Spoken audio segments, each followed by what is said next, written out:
The sound of fabric ripping echoed through the hallway like a gunshot. Tyler Harrison stood there holding a piece of the new teacher's white shirt in his fist, like a trophy. Her blouse hung open from shoulder to waist. 3 phones recorded everything. His friends laughed like hyenas. "You think you can fail me?" Tyler screamed, spit flying from his lips. "My father owns this school." Miss Megan Cross didn't scream, didn't cry, didn't cover her exposed body. She smiled. Then she leaned forward and whispered one sentence into his ear. Tyler Harrison's face went white. His hands started shaking. The boy who had destroyed 7 teachers suddenly looked like he was about to vomit. What did she say? 4 weeks before that satisfying moment in the hallway, Megan Cross walked through the front doors of Preston Academy for the very first time. She looked young, maybe too young. 28 years old with delicate features and dark hair pulled back in a simple ponytail. She wore a modest gray cardigan and sensible flat shoes. The kind of woman people would describe as pretty but forgettable. The kind of woman nobody would ever look twice at. That was exactly the point. Principal Robert Harrison met her in the lobby himself. He was a big man, broad shoulders, expensive charcoal suit, silver hair perfectly styled. His handshake was too firm, the kind of grip that said, "I own this place and everyone in it." "Miss Cross," he said, flashing teeth that cost more than her car. "Welcome to Preston Academy. We're absolutely delighted to have you join our English department." "Thank you, Principal Harrison. I'm honored to be here." He held her hand a moment too long. His eyes traveled down her body, then back up, assessing, categorizing, dismissing. "I trust you understand that Preston operates on certain traditions." "Of course. I believe in respecting established systems." Harrison seemed satisfied with that answer. He released her hand and gestured for her to follow him down the hallway. They walked past trophy cases filled with football championships, past framed photographs of wealthy donors shaking hands with politicians, past everything that screamed old money and older secrets. "Your predecessor left rather suddenly," Harrison said casually. Too casually. "Personal reasons. Very unfortunate." "I hope everything is all right with her." Harrison's jaw tightened for just a fraction of a second. "I'm sure she's fine, wherever she is." Megan filed that reaction away. The slight tension in his voice. The way he avoided her eyes when he said it. They reached his office. The door was thicker than normal, soundproofed. The security camera in the hallway pointed away from the entrance at an odd angle. Convenient. Inside the office reeked of corruption dressed up as success. Mahogany desk, leather chairs, a Rolex on Harrison's wrist, golf trophies on the shelf, a photograph of Harrison shaking hands with the governor. "Please sit," Harrison said. Megan sat. She pulled out a pen from her purse and began filling out employment paperwork. Harrison watched her write, probably thinking about how easy she would be to control. He didn't notice that the pen was recording every word he said.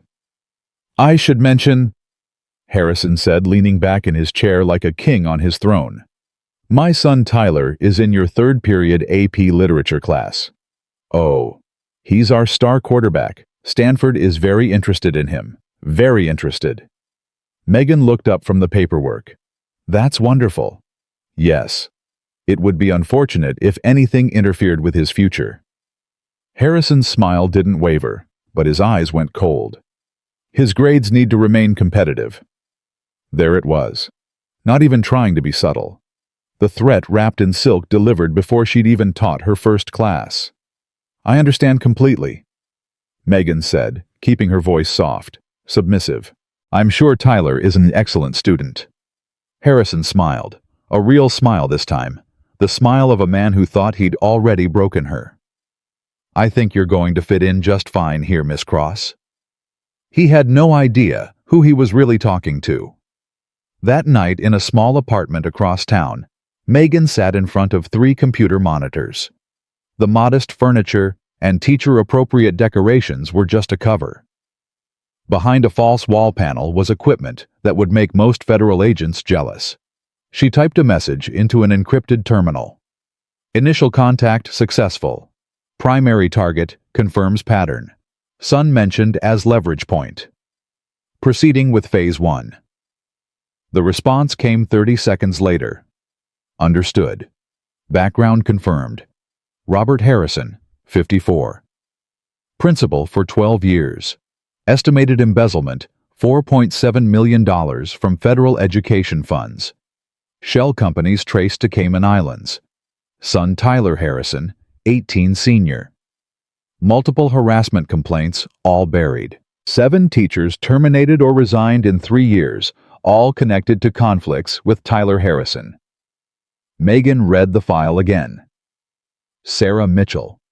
The name kept appearing. The teacher before her. The one who had tried to kill herself. She pulled up Sarah's case file. 29 years old. English teacher. Excellent reviews for 2 years. Then she failed Tyler Harrison on a plagiarized essay. Within 3 months, Sarah Mitchell's life was destroyed. Anonymous complaints about inappropriate relationships with students. Fabricated evidence planted in her classroom. A social media campaign calling her a predator. The school board revoked her teaching license. Her fiancé left her. Her family stopped speaking to her. She swallowed a bottle of pills on Christmas Eve. She survived. Barely. Now she lived with her elderly mother in Arizona, working part-time at a grocery store, unable to even look at a school without having a panic attack. Megan stared at Sarah's photograph for a long time. Young. Hopeful. The kind of teacher who got into education because she actually wanted to help kids. Destroyed. Because she tried to hold one rich boy accountable. Megan closed the file and made a promise. Not again. Never again. 3 days later, Megan met Tyler Harrison for the first time. Third period. AP Literature. 22 students sat quietly in their seats, notebooks open, pencils ready. They looked nervous, scared even, like soldiers waiting for a bomb to drop. Megan stood at the front of the room writing the day's agenda on the whiteboard. She could feel the anxiety in the room, could taste it. Then she understood why. The door slammed open hard enough to crack against the wall. Tyler Harrison walked in like he owned the building, because in his mind he did. Letterman jacket with 3 varsity patches. 6'2". 200 pounds of muscle and arrogance. His blonde hair was perfectly styled, his jaw perfectly square, his eyes completely empty of anything resembling empathy. Behind him came his pack. Marcus Webb, the linebacker built like a refrigerator. Derek Sullivan, whose father owned half the town. Kyle Patterson, who had the eyes of someone who enjoyed hurting things smaller than himself. They didn't sit down. They stood just inside the door, blocking it, staring at the new teacher. Every student in the room held their breath. Tyler didn't acknowledge Megan. Didn't even look at her. He swaggered to the back row, kicked a smaller boy's backpack out of the way, and dropped into his seat like a king taking his throne. "Mr. Harrison," Megan said calmly, "you're 12 minutes late." Slowly, Tyler turned his head to look at her. He looked her up and down the same way his father had. Assessing, categorizing, finding her worthless. And I'd appreciate if you could be on time in the future." Silence. The students looked down at their desks. They knew what was coming. They'd seen it before. Tyler leaned back in his chair and smiled. Not a nice smile. The smile of a predator who had just spotted prey. "You must be the new one." "I'm Miss Cross, your English teacher." "For now." Someone in the class made a small sound, almost a whimper. Megan didn't react. She turned back to the whiteboard and continued writing. "Today we're starting our unit on classic American literature. We'll begin with The Great Gatsby." "Oh, great," Tyler called out loudly. "More dead white guys. How original. Did you come up with that yourself, or did they give you a script?" His crew laughed on cue. Trained dogs performing for their master. The other students stared at their desks, trying to become invisible. Megan set down her marker and turned around slowly. Her expression was pleasant, almost friendly. That's an interesting perspective, Tyler. Perhaps you'd like to lead our discussion on power structures and the corruption of the American dream. Tyler's smile flickered, just slightly. What? Or would that require actually reading the book first? Dead silence. Nobody talked to Tyler Harrison like that. Nobody. Not teachers, not coaches, not anyone. His friends exchanged glances, confused. This wasn't how it was supposed to go. Tyler's hands curled into fists under his desk. I don't need to read some dusty old book to understand power, Miss Cross. I live it. Then you must understand how temporary power can be when it's built on someone else's foundation. Megan tilted her head, studying him like he was a specimen under glass. Like a house of cards. One wrong move and the whole thing comes crashing down. The silence stretched. Tyler stared at her, trying to figure out if she had just threatened him or simply made an innocent observation. Page 47, Megan said, turning back to the board. Everyone, now. She continued the lesson as if nothing had happened, but she could feel Tyler's eyes burning into her back for the rest of the hour. Calculating. Wondering. Good. Let him wonder. After class, the students filed out quickly, heads down, eager to escape the tension. But one girl lingered. Small. Thin. Dark circles under her eyes. She approached Megan's desk with the look of someone who expected to be yelled at. Miss Cross. Yes. I just wanted to say. The girl looked over her shoulder, making sure Tyler and his friends were gone.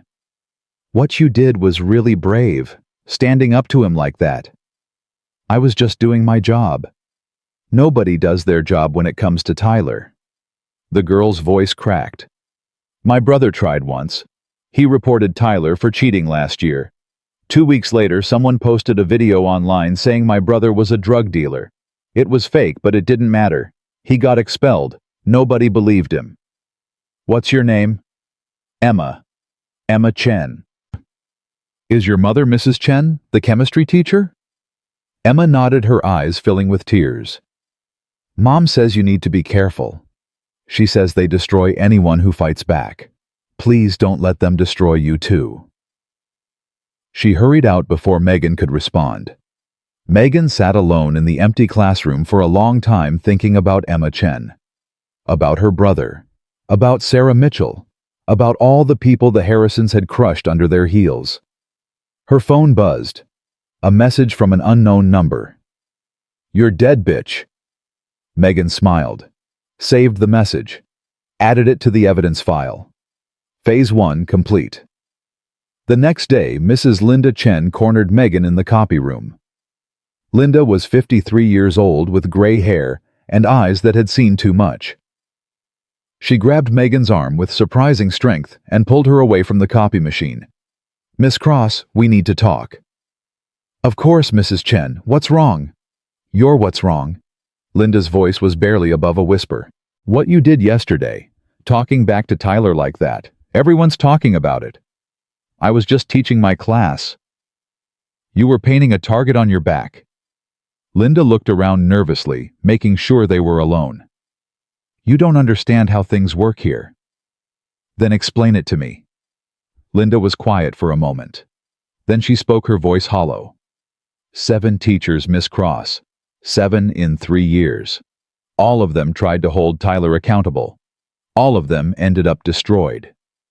She ticked them off on her fingers. Mrs. Patterson was accused of stealing from the book fund. Mr. Williams had an affair with a student, or at least that's what the photos showed. Never mind that they were faked. Mrs. Rodriguez was arrested for DUI after someone slipped something into her coffee at a staff meeting. My God! And Sarah Mitchell. Linda's voice broke. She was my best friend. They destroyed her completely. Took everything from her. She tried to kill herself on Christmas Eve. I know about Sarah. Linda's eyes went wide. How? Megan caught herself. I heard rumors before I took the job. And you came anyway. Someone has to. No. Linda shook her head violently. No, you don't understand. My son Michael, Emma's brother, they destroyed him too. He's 19 now, working at a gas station, afraid to leave his room most days.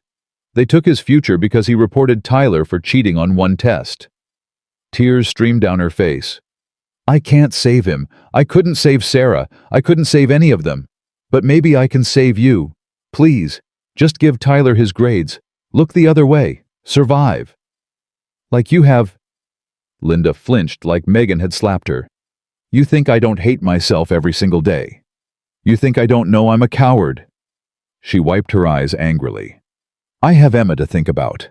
I have a pension that's 2 years away. I can't afford to be brave. I understand. No, you don't. But you will. When they come for you, and they will come for you, you'll understand. Linda hurried out of the copy room, leaving Megan alone with the humming machines and the weight of 7 destroyed lives. That night, Megan made another encrypted call. I need everything on Michael Chen, expelled student last year. Pulling it now? A pause. Got it.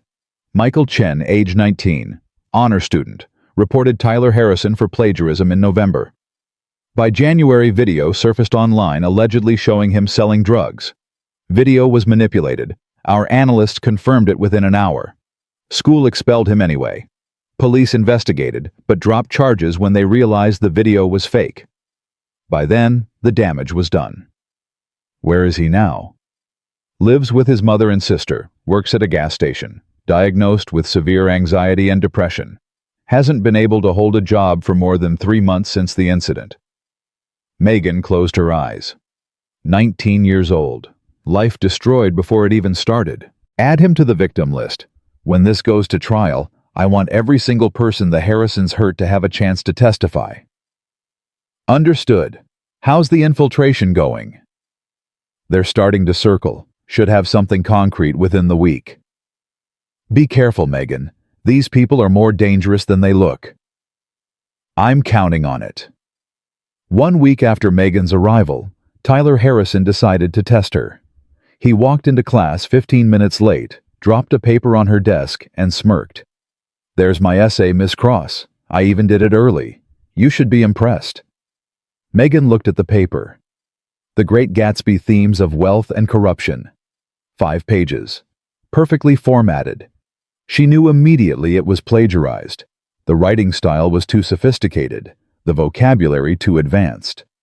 Tyler Harrison couldn't string 3 sentences together without using like as a verbal crutch, but suddenly he was writing at a graduate level. Thank you, Tyler. I'll grade it tonight. Tyler's smirk widened. He was daring her. Daring her to call him out. Daring her to fail him. Daring her to become victim number 8. He leaned close enough that only she could hear. I hear you've been talking to Mrs. Chen, asking questions about Sarah Mitchell. His breath was hot on her ear. Curiosity killed the cat, Miss Cross. And it did much worse to Sarah. He walked to his seat, leaving Megan holding his plagiarized essay. That night, she ran the paper through every plagiarism detection system available to federal law enforcement. Within 30 seconds, she had her answer. The essay was copied word for word from a paper published in 2019 by a graduate student at Yale. Not even paraphrased, just copied. Megan wrote a single letter on the front page F. Then she added a note. Plagiarism is a violation of academic integrity. Sources must be cited. See me after class. She photographed everything, added it to the evidence file. In the morning, she handed back the essays. Tyler looked at his grade. His face went red. What the hell is this? Your grade. You plagiarized the entire essay from a Yale graduate paper. I included the source in my notes. The class went silent. Students shrank in their seats, trying to become invisible. Tyler stood up slowly. His chair scraped against the floor like a scream. You're making a mistake. I don't think so. My father will hear about this. I'm counting on it. Tyler stared at her. His hands were shaking. Not with fear, with rage. Pure, uncontrolled rage. You have no idea who you're messing with. Megan met his eyes without flinching. Neither do you. Tyler grabbed his bag and stormed out of the classroom.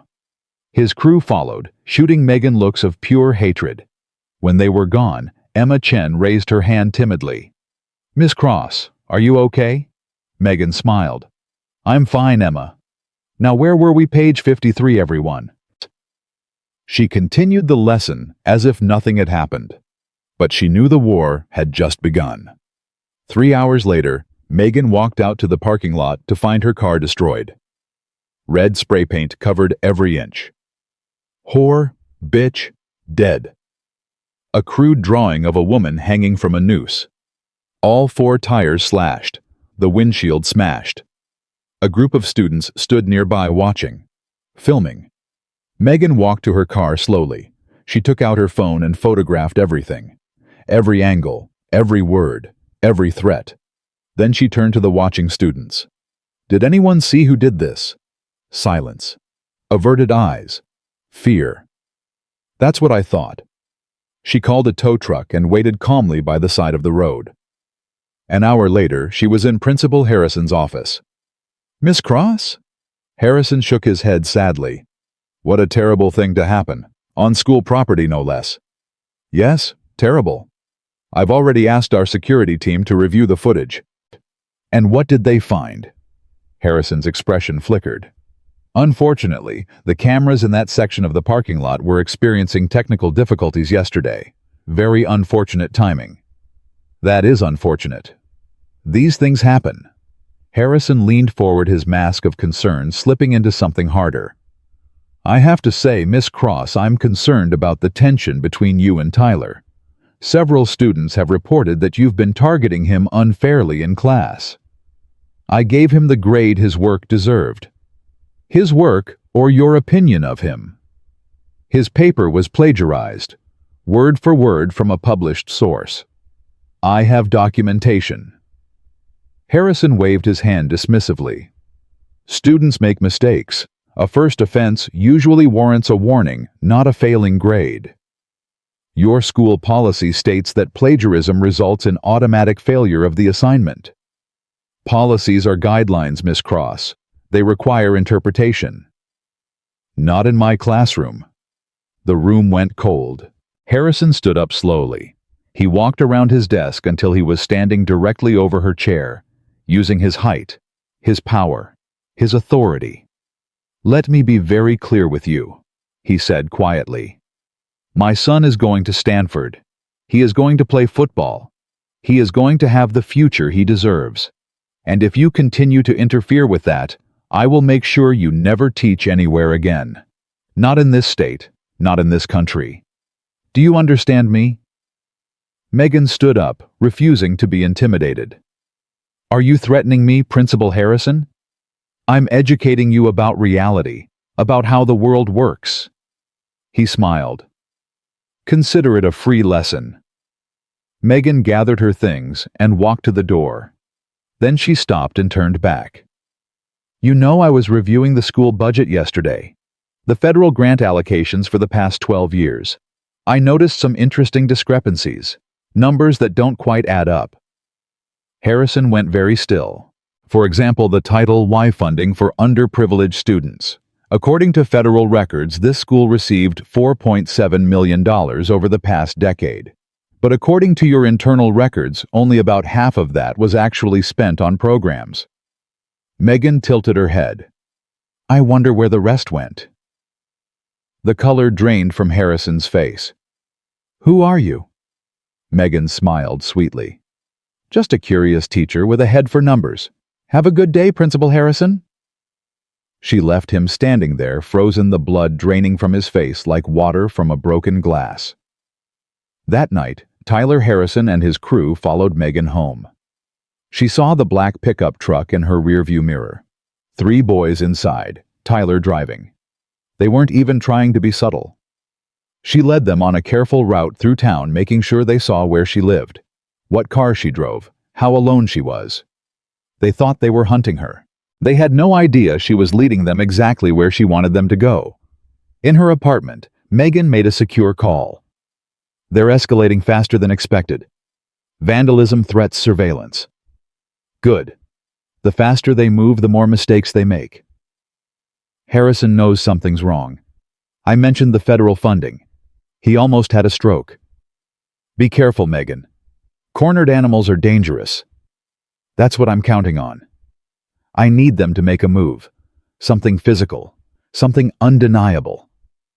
And if they go too far? Megan thought about Sarah Mitchell, about Michael Chen, about all the lives destroyed by these people. Then they'll get exactly what they deserve. She ended the call and watched the pickup truck through her window. Tyler was staring up at her apartment, his face twisted with hatred. Soon, she thought. Very soon. The confrontation she needed came 3 days later. Megan was in the supply closet getting materials for a class project. Small room. One door. No windows. She heard footsteps behind her. Tyler, can I help you with something? He stood in the doorway, blocking her exit. Behind him, Marcus and Kyle made sure no one interrupted. You know, Tyler said, stepping into the closet, I've been thinking about you a lot. That's flattering. Not like that. He moved closer. I've been thinking about how you talked to my dad, about money, about federal funding. I was just making conversation. No, you weren't. Tyler's voice was low, dangerous. You know something, and I want to know how. I told you. I'm good with numbers. Tyler grabbed her wrist. Hard. Hard enough to leave bruises. I don't believe you. Megan didn't flinch, didn't try to pull away. She looked directly into his eyes. Your father's Cayman Islands account, she said softly. Account number 7741BX, $4.7 million, transferred in 17 installments over 12 years, all from federal education funds meant for children who needed help. Tyler's grip loosened slightly. His face went pale. How do you know that? I know everything, Tyler. The shell companies, the fake invoices, the money laundering. She leaned closer. I know about the video folder on your father's computer, the one labeled insurance, the recordings of him and Miss Patterson in his office, time-stamped during school board meetings. Tyler released her wrist and stepped back. For the first time since she'd met him, he looked scared. Who the hell are you? Megan straightened her sleeve calmly. Right now, I'm just a teacher with information. But if anything happens to me, anything at all, that information goes to the FBI, the IRS, the State Attorney General, every newspaper in the country. She stepped around him smoothly and walked to the door. Have a nice day, Tyler. I'll see you in class. She walked out past Marcus and Kyle, who looked at each other in confusion, and continued down the hallway without looking back. Behind her, Tyler stood frozen in the supply closet, his world cracking around him. That night, Tyler burst into his father's home office. Dad, we have a problem. Robert Harrison looked up from the documents he'd been shredding. What now? The teacher. Cross. She knows everything. Harrison's hands stopped moving. What do you mean everything? The Cayman account. The shell companies. The amount. She knew the exact amount, Dad. 4.7 million. Harrison's face went gray. He stood up slowly, steadying himself against the desk. That's impossible. No one knows about that. No one. She knows about the videos, too. The ones of you and Miss Patterson. Harrison's legs gave out. He collapsed back into his chair, staring at nothing. How? He whispered. How could she possibly? I don't know, but she said if anything happens to her, the information goes to the FBI. Father and son stared at each other across the desk. For the first time in Tyler's life, he saw his father look afraid. What do we do? Tyler asked. Do we back off? Leave her alone? Harrison was quiet for a long moment. When he spoke, his voice was steady, cold. No. We can't back off now. If she really knows what she says, she knows backing off won't save us. She'll destroy us anyway. So what do we do? Harrison looked at his son. His eyes were dead, empty. We destroy her first, before she has a chance to use what she knows. How? The same way we destroyed the others, but faster and more thoroughly. Harrison picked up his phone. I know people who can make problems disappear. Tyler nodded slowly. The fear in his eyes was being replaced by something else, something darker. What do you need me to do? Harrison smiled, the smile of a predator who had just decided to stop playing with his food. Keep her distracted, push her buttons, make her lose control in public. Give us something to use against her. And if she doesn't lose control, then we create something. Harrison's fingers tightened around his phone. One way or another, Megan Cross will be gone by the end of the month. And this time, we won't leave any loose ends. Tyler stood up straighter. The scared boy was gone. In his place stood something uglier. Consider it done. He walked out of the office already planning his next move. Behind him, Robert Harrison began making calls. The game had changed. The hunters had become the hunted. But they didn't know it yet. The next morning, Megan arrived at school to find her classroom door wide open. She stopped in the hallway. She always locked that door. Always. She walked inside, slowly scanning every corner. Her desk drawers had been opened and rifled through. Papers scattered across the floor. Her personal items moved, touched, violated. But that wasn't what made her blood run cold. On her desk sat a photograph of her apartment building, taken at night. Her window circled in red marker. Underneath, someone had written, "We know where you sleep." Megan picked up the photograph with steady hands. She didn't panic. She didn't call for help. She simply took out her phone, photographed the evidence, and added it to her growing file. Then she heard footsteps behind her. Miss Cross. Principal Harrison stood in the doorway, his arms crossed, his expression unreadable. Principal Harrison. Someone broke into my classroom. Yes, I heard. Very disturbing. He didn't sound disturbed at all. I've already spoken with our security team. Unfortunately, the cameras in this hallway were undergoing maintenance last night. That's very convenient, isn't it? Harrison walked into the room, looking around at the mess with theatrical concern. You know, Miss Cross, I've been thinking. Perhaps we got off on the wrong foot. Did we? I may have been too harsh with you, about Tyler, about grades. He smiled, but his eyes were calculating. What do you say we start fresh? Megan studied him carefully. What exactly are you proposing? A simple arrangement. You adjust Tyler's grades to something more appropriate for a Stanford-bound student. I make sure these unfortunate incidents stop happening.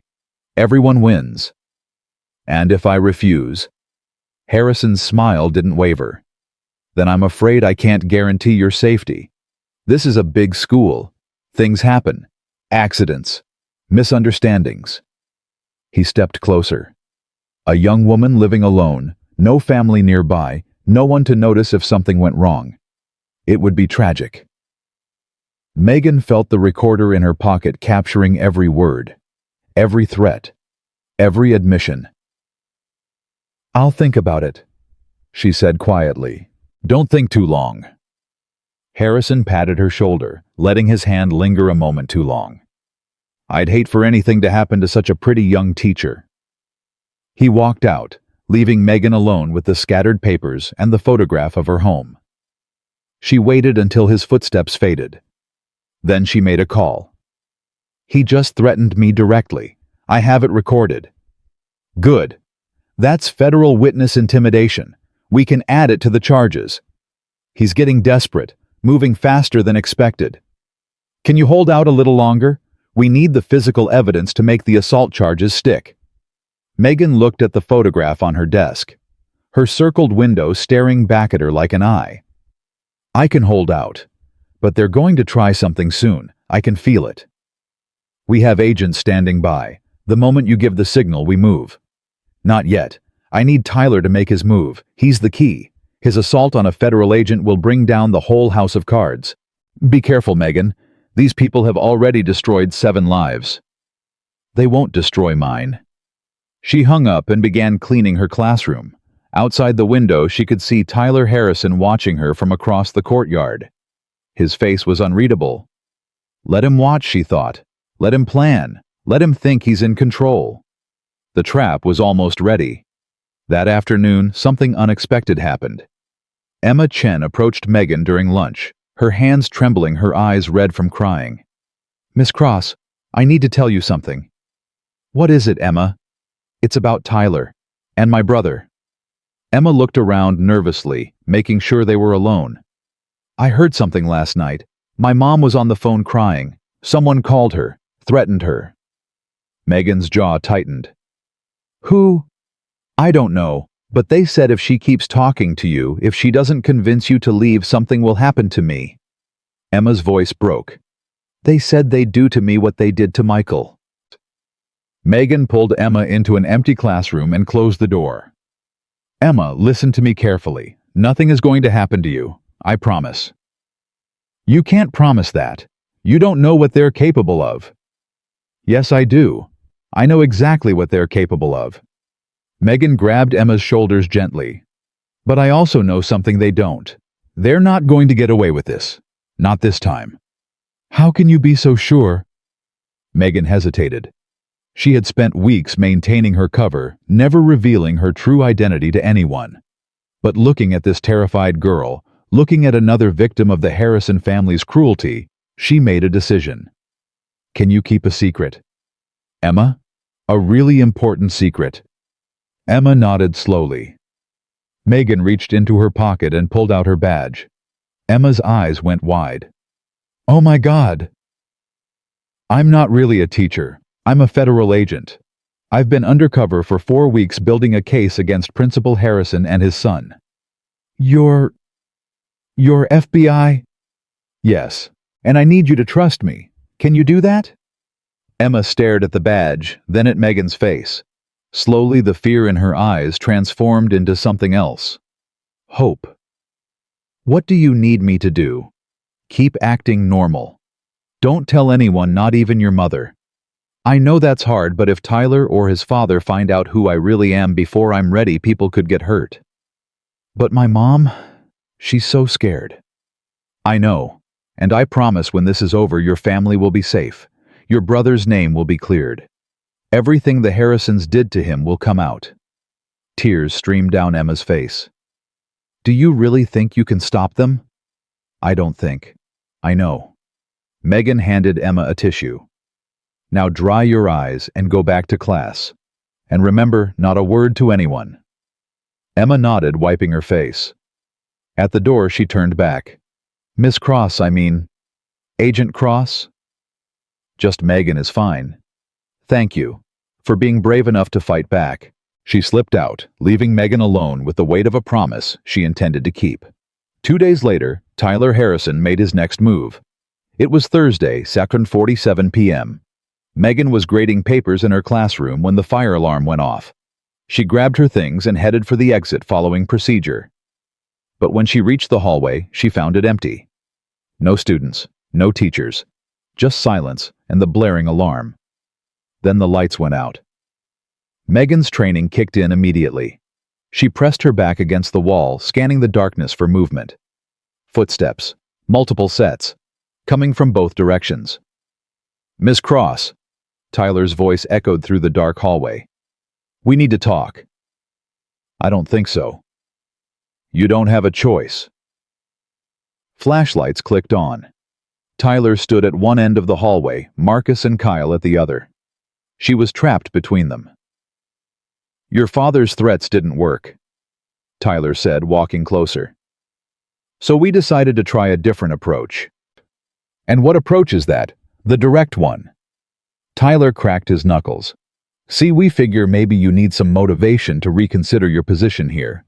Something to help you understand how serious we are." Marcus and Kyle moved closer from behind. Megan calculated her options. 3 against 1. Confined space. No witnesses. I'm going to give you one chance to walk away, she said calmly. Tyler laughed. Or what you'll call my daddy news flash sweetheart. He's the one who sent us. I wasn't talking to you. Megan pulled out her phone and hit a speed dial button. I was talking to them. Tyler's smirk faltered. What are you doing? Requesting backup. For a moment, nothing happened. Then Tyler burst out laughing. Backup from who? You're nobody. You have nobody. The emergency exit door at the end of the hallway burst open. 3 men in FBI windbreakers rushed in, weapons drawn. Federal agents, everybody freeze! Tyler's face went white. He spun around, looking for an escape, but there was nowhere to go. On the ground now! Marcus dropped to his knees immediately, hands behind his head. Kyle tried to run and was tackled before he made it 3 steps. Tyler stood frozen, staring at Megan with dawning horror. Who are you? Megan reached into her jacket and pulled out her badge. Special Agent Megan Cross, FBI Financial Crimes Division. She smiled coldly. And you just attempted to assault a federal officer. Again. No, this is a setup. This is entrapment. Entrapment requires us to induce you to commit a crime you wouldn't have otherwise committed. You've been harassing teachers for 3 years. You vandalized my car. You broke into my classroom. You threatened me in the supply closet. Megan stepped closer. I didn't make you do any of that. I just gave you the rope. You're the one who tied the noose. My father will destroy you. He has lawyers. He has connections. Your father is being arrested right now. Tyler's face crumbled. What? Federal agents are at your house as we speak, executing a search warrant, seizing computers, documents, financial records. Megan watched the hope drain from his eyes. It's over, Tyler. All of it. An agent grabbed Tyler's arms and wrenched them behind his back. Tyler Harrison, you're under arrest for assault on a federal officer, witness intimidation, and conspiracy. You have the right to remain silent. Anything you say can and will be used against you in a court of law. This isn't happening. Tyler mumbled, his voice cracking. This can't be happening. It's happening. Megan stepped aside as the agents led him away. And it's only the beginning. At that exact moment across town, Robert Harrison's world was falling apart. He had been in a meeting with school board members when the doors burst open. 6 FBI agents, weapons drawn, a warrant signed by a federal judge. Robert Harrison, you're under arrest for embezzlement of federal funds, money laundering, witness tampering, and conspiracy. Harrison stood up slowly, his face a mask of disbelief. There must be some mistake. No mistake, Mr. Harrison. The lead agent slapped handcuffs on his wrists. We've been building this case for 18 months. We have your bank records, your emails, your offshore accounts. We have everything. I want my lawyer. You'll need several. As they led him out of the conference room, Harrison passed by the window overlooking the parking lot. He could see the black SUVs, the agents swarming his school, his kingdom crumbling before his eyes. And in that moment, he realized the truth. He had been played from the very beginning. Back at the school, Megan stood in the hallway surrounded by controlled chaos. Agents were everywhere, securing evidence, taking statements, coordinating with local police. The fire alarm had been shut off. The lights were back on. Students and teachers were being evacuated, their faces a mix of confusion and fear. Linda Chen pushed through the crowd and grabbed Megan's arm. What's happening? What's going on? It's over, Linda. Megan turned to face her. The Harrisons are finished. What do you mean finished? Robert Harrison is being arrested right now. Embezzlement, money laundering, witness tampering. Tyler too. Assault on a federal officer. Linda's legs gave out. She would have collapsed if Megan hadn't caught her. Federal officer. But you're a teacher. Not exactly. Megan showed her badge. I'm sorry I couldn't tell you the truth. I'm sorry you had to carry this fear for so long. Tears streamed down Linda's face. Sarah, Michael, all those teachers they destroyed. Will there be justice for them? Yes. Every single one of them will have a chance to testify. Every crime the Harrisons committed will come to light. Megan squeezed her hand. Your son's name will be cleared. I promise you that. Linda broke down completely sobbing into Megan's shoulder. Thank you. Thank you. I thought no one would ever stop them. I thought they were untouchable. No one is untouchable. Megan held her gently. Not when good people refuse to stay silent. Across the courtyard, Emma Chen watched through a window, her hand pressed against the glass. For the first time in years, she was smiling. The arrests made the evening news. Every channel, every website, every social media platform. Elite prep school principal, arrested in federal corruption scandal. Star quarterback charged with assault on undercover agent. Millions in federal education funds embezzled over 12 years. Robert Harrison's mugshot was everywhere. The silver hair disheveled, the expensive suit wrinkled, the arrogant expression replaced by something hollow and defeated. Tyler's mugshot was even more devastating. The golden boy reduced to a criminal defendant. The Stanford dreams gone forever. The untouchable prince finally touched by justice. Within hours, more victims came forward. Sarah Mitchell gave her first interview from her mother's home in Arizona. She spoke through tears about what the Harrisons had done to her. The fabricated evidence. The destroyed career. The night she tried to end her life. I thought I was alone, she said into the camera. I thought no one would ever believe me. But now, knowing that someone fought back, knowing that they're finally going to pay for what they did, I can finally start to heal. Michael Chen released a statement thanking the FBI for clearing his name. His family's lawyer announced they would be filing a civil suit against the Harrison family for defamation and intentional infliction of emotional distress. Other teachers came forward too. Mrs. Patterson, who had been blackmailed into silence with those compromising videos. Mr. Williams, who had been framed for an affair he never had. Mrs. Rodriguez, who had been drugged at a staff meeting. One by one, they told their stories. And one by one, the full scope of the Harrisons' crimes came into focus. It wasn't just embezzlement. It wasn't just bullying. It was a systematic campaign of terror, spanning 12 years designed to protect one family's wealth and privilege at any cost. And it had all come crashing down, because one woman refused to look away. 3 days after the arrests, Megan received a phone call. Agent Cross, this is Sarah Mitchell. Megan sat down slowly. Sarah, how are you? Better than I've been in 2 years. Sarah's voice was thick with emotion. I wanted to thank you for doing what I couldn't do, for fighting when I gave up. You didn't give up, Sarah. You survived. That took more courage than anything I did. You don't understand. When it was happening to me, I thought I was crazy. I thought maybe I deserved it. Maybe I really was a bad teacher, a bad person. They made me believe that. That's what abusers do. They make you doubt yourself. But you didn't doubt. You walked into that school knowing what they were capable of, and you didn't flinch. Sarah paused. How did you do it? Megan was quiet for a moment. Because I've seen what happens when good people do nothing. I've seen the damage that ripples out from that silence, destroying lives for generations. And I decided a long time ago that I wouldn't be one of the silent ones. I wish I had been that strong. Sarah, listen to me. You're going to testify at their trial.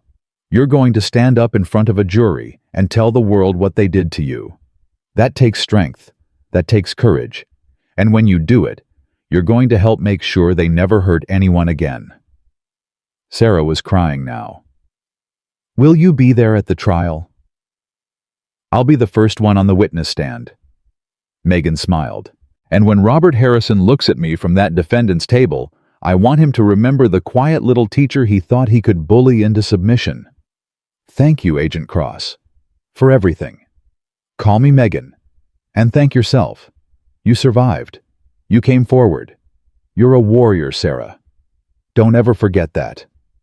She hung up and stared at the ceiling for a long time. This was why she did this job. Not for the arrests, Not for the headlines. For the Sarah Mitchells of the world. For the victims who had been silenced and forgotten. For justice. 1 week after the arrests, the full scope of the investigation became clear. 12 people had been indicted. Robert Harrison Tyler. Harrison, the school board president, the district superintendent, 2 vice principals, the head of maintenance, Harrison's personal accountant, 2 lawyers who had helped cover up the crimes, and the private investigator who had fabricated evidence against the teachers. The charges ranged from embezzlement and money laundering to witness tampering, obstruction of justice, and conspiracy to commit assault. Total amount embezzled, $4.7 million. Total victims, 23 teachers, 17 students, and countless families, whose children had been denied resources that were meant to help them succeed. The case was being called one of the largest education corruption scandals in state history. And Megan Cross was being hailed as a hero. She hated that part. "I'm not a hero," she told her supervisor during a debriefing. "I did my job, that's all." "You spent 4 weeks being threatened, stalked, and harassed. You let them vandalize your car, break into your classroom, corner you in a supply closet. You could have called for backup at any time. I needed the evidence. You needed to make sure they couldn't wriggle out of it." Her supervisor leaned forward. "You wanted to destroy them completely. Not just arrest them. Destroy them." Megan didn't deny it. They destroyed 7 teachers. They stole futures from children who had nothing. They operated for 12 years with complete impunity. Her voice hardened. Someone had to make sure they could never do it again. And that someone had to be you. Yes. Megan stood up. Because I could. Because I had the training and the resources and the backing of the federal government. And because every teacher they destroyed deserved someone to fight for them. Her supervisor was quiet for a long moment. Then she smiled. "The director wants to see you. Apparently there's another school, another corrupt administrator, another untouchable family." Megan's eyes sharpened. "Where?" "California. Riverside Preparatory. We've had complaints for years, but no one could get close enough to build a case. Until now." "Until now." Her supervisor handed her a file. "What do you say, Agent Cross, ready to become a teacher again?" Megan took the file and opened it. Another wealthy school, another powerful family, another system designed to protect the privileged and punish the powerless. She smiled. "When do I start?" But before she could begin her next assignment, there was one more thing she needed to do. The night before she left town, Megan drove to a small cemetery on the outskirts of the city. She walked past rows of headstones until she found the one she was looking for. A simple marker weathered by time bearing a name that no one else remembered. Jennifer Cross, beloved daughter, gone too soon. Megan knelt in the grass and placed a single white flower on the grave. "I did it, Jenny," she whispered. "Another one. Another family that thought they were above the law. Another bully who learned that actions have consequences." She was quiet for a moment, remembering her sister, 15 years old, bullied relentlessly by the mayor's son in their small hometown, driven to the edge by a system that protected her tormentor and silenced her cries for help. Jenny had taken her own life on a cold November morning, 3 weeks before her 16th birthday. No one was ever held accountable. The mayor's son went to college, became successful, forgot all about the girl he had destroyed. But Megan never forgot. She had joined the FBI specifically to hunt people like him. People who used their power to crush the powerless. People who thought their money and connections made them untouchable. For 12 years, she had been hunting them, and she would never stop. "I'll keep fighting, Jenny," she said softly. "Until there's no one left to fight. I promise." She stood up, wiped her eyes, and walked back to her car. Tomorrow she would become someone else. A new name, a new school, a new mission. But tonight, she was just Megan Cross. A sister who had lost everything. and found her purpose in the wreckage. 3 weeks after leaving that cemetery, Megan received a call that changed everything. They want to make a deal. She nearly dropped her coffee. What did you say? Robert Harrison's lawyers. They're offering a plea bargain. Full cooperation in exchange for reduced sentences. Absolutely not. Megan, listen to me. The prosecution is considering it. Harrison knows things, names, other corrupt officials in the district. He's offering to give them all up. I don't care if he offers to give up the president. That man destroyed lives. His son assaulted me. They don't get to buy their way out of this. It's not your decision. Then I'll make it my decision. Megan grabbed her jacket. Where's the meeting? Federal Courthouse, Conference Room B. But Megan, you can't just... She hung up before her supervisor could finish. 45 minutes later, Megan walked into that conference room like a hurricane. Robert Harrison sat at one end of the table, flanked by 3 lawyers in suits that cost more than most people's cars. He looked thinner than she remembered. Prison didn't agree with him. On the other side sat the federal prosecutors, looking uncomfortable. Everyone turned when she entered. Agent Cross, the lead prosecutor said nervously. This is a private negotiation. I'm the primary witness in this case. I have a right to be here. Actually, you don't. Then arrest me. Megan pulled out a chair and sat down directly across from Harrison. But I'm not leaving until I say what I came to say. Harrison's eyes met hers. For a moment, neither of them spoke. Miss Cross. He finally said, his voice dripping with false courtesy. Or should I say, Agent Cross, I must admit you had me fooled. That was the point. Quite the performance. The nervous new teacher. The victim of my son's harassment. Harrison leaned forward. But we both know the truth, don't we? You manipulated my son. You provoked him into attacking you. You set us up. I gave your son every opportunity to behave like a decent human being. He chose not to. That's not manipulation. That's documentation. You recorded private conversations without consent. Federal agents don't need consent to record evidence of criminal activity. Megan smiled coldly. Basic law. You should have paid more attention in school. Harrison's jaw tightened. His lawyers exchanged nervous glances. Agent Cross, one of them said carefully, our client is prepared to offer significant cooperation, information that could lead to dozens of additional prosecutions. Surely that's worth considering. Let me tell you what I'm considering. Megan pulled a folder from her bag and slapped it on the table. Sarah Mitchell, 29 years old, tried to kill herself on Christmas Eve because your client destroyed her career with fabricated evidence. She pulled out another folder. Michael Chen, 19 years old, honor student, expelled based on a doctored video. Now he can barely leave his house without having a panic attack. Another folder. Maria Rodriguez, 34 years old, drugged at a staff meeting because she was getting too close to the truth about your client's financial crimes. She kept pulling folders, one after another. 7 teachers, 17 students, families destroyed, lives shattered. This is what your client's cooperation is worth, Megan said, her voice shaking with controlled fury.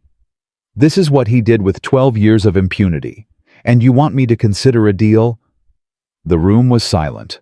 Robert Harrison stared at the pile of folders, his face unreadable. Those people, he said slowly, made their own choices. They chose to challenge my authority. They chose to interfere with my son's future. They suffered the consequences. They suffered because you're a monster. Megan stood up, leaning across the table. And monsters don't get deals. Monsters get cages. Agent Cross, that's enough, the prosecutor said. No, it's not enough. It will never be enough. Megan pointed at Harrison. This man stole $4.7 million from children who had nothing. He used that money to buy silence, to destroy careers, to cover up his son's crimes. And now he wants to trade information for freedom. She turned to the prosecutors. If you take this deal, You're telling every victim that their suffering doesn't matter. You're telling every corrupt official in this country that they can buy their way out of accountability. Is that the message you want to send? The lead prosecutor shifted uncomfortably. Agent Cross, I understand your position, but do you really? Megan grabbed the folder with Sarah Mitchell's name on it. This woman tried to end her life. She survived by accident, by luck, and she has to live with that trauma every single day, while the man who caused it sits here negotiating for a lighter sentence. She threw the folder on the table, papers scattered everywhere. No deal, no cooperation, full prosecution, maximum sentences. Megan headed for the door. And if you disagree, you can explain your reasoning to Sarah Mitchell yourself. I'm sure she'd love to hear it. She walked out and slammed the door behind her. 2 days later, the prosecution rejected Harrison's plea bargain. The trial would proceed as scheduled. The first day of the trial, the courthouse was surrounded by cameras. Reporters from every major network jostled for position. Protesters held signs demanding justice. Former students and teachers stood together, finally united in their pain. Inside the courtroom was packed. Robert Harrison sat at the defense table, his expensive suit replaced by prison orange. Tyler sat beside him, looking smaller than Megan had ever seen him. The golden boy was gone. In his place was a frightened teenager who had finally realized that Daddy couldn't save him. Megan sat in the front row of the gallery watching. The prosecution's opening statement laid out the case in devastating detail. 12 years of embezzlement. 7 destroyed teachers. A pattern of intimidation and cover-ups that extended throughout the school district. The defendants believed they were untouchable, the prosecutor said. They believed their wealth and connections placed them above the law. Today we will prove them wrong. Harrison's defense attorney countered with claims of entrapment of overzealous federal agents of a witch hunt against a successful family. My client is a dedicated educator who has served this community for over a decade, she said. These charges are based on the testimony of a federal agent who deliberately deceived everyone she met. How can we trust anything she says? Megan's jaw tightened, but she didn't react. The trial had begun. Sarah Mitchell was the first witness called by the prosecution. She walked into the courtroom slowly, her hands trembling. She looked thinner than her photographs older. The weight of what she had survived was written on her face. She took the stand and was sworn in. Miss Mitchell, the prosecutor began gently. Can you describe your employment at Preston Academy? I was an English teacher for 2 years. Sarah's voice was barely above a whisper. I loved that job. I loved those kids. And what happened to change that? Sarah took a deep breath. Tyler Harrison was in my class, junior year. He submitted a plagiarized essay. I failed him. What happened after that? At first it was small things, comments about my appearance, students suddenly not wanting to talk to me. Then it got worse. Sarah's voice cracked. Someone created a fake social media account in my name, posted inappropriate things, made it look like I was having relationships with students. Did you report these incidents? Yes, to Principal Harrison. Sarah laughed bitterly. He told me I was overreacting. He told me I should be flattered by the attention. What happened next? The school board received anonymous complaints, dozens of them. Parents saying I had behaved inappropriately with their children. None of it was true, but they opened an investigation anyway. And the result of that investigation? Sarah was crying now. They revoked my teaching license, said I was unfit to be around children. My fiancé left me. My family stopped talking to me. I lost everything. What did you do then? Sarah was silent for a long moment. When she spoke, her voice was hollow. On Christmas Eve, I took a bottle of pills. I didn't want to wake up. The courtroom was utterly silent. Miss Mitchell, the prosecutor said softly, do you see the people responsible for what happened to you in this courtroom? Sarah looked directly at Robert and Tyler Harrison. Yes, they're sitting right there. Let the record show the witness has identified the defendants. The prosecutor paused. No further questions. The defense attorney stood up. She looked uncomfortable. Miss Mitchell, isn't it true that you had performance issues at Preston Academy before the alleged incidents began? No, my evaluations were excellent. Isn't it true that you had conflicts with multiple students, not just Tyler Harrison? No, I got along with all my students except Tyler. Isn't it possible that the complaints against you were legitimate, that you simply can't accept responsibility for your own failures?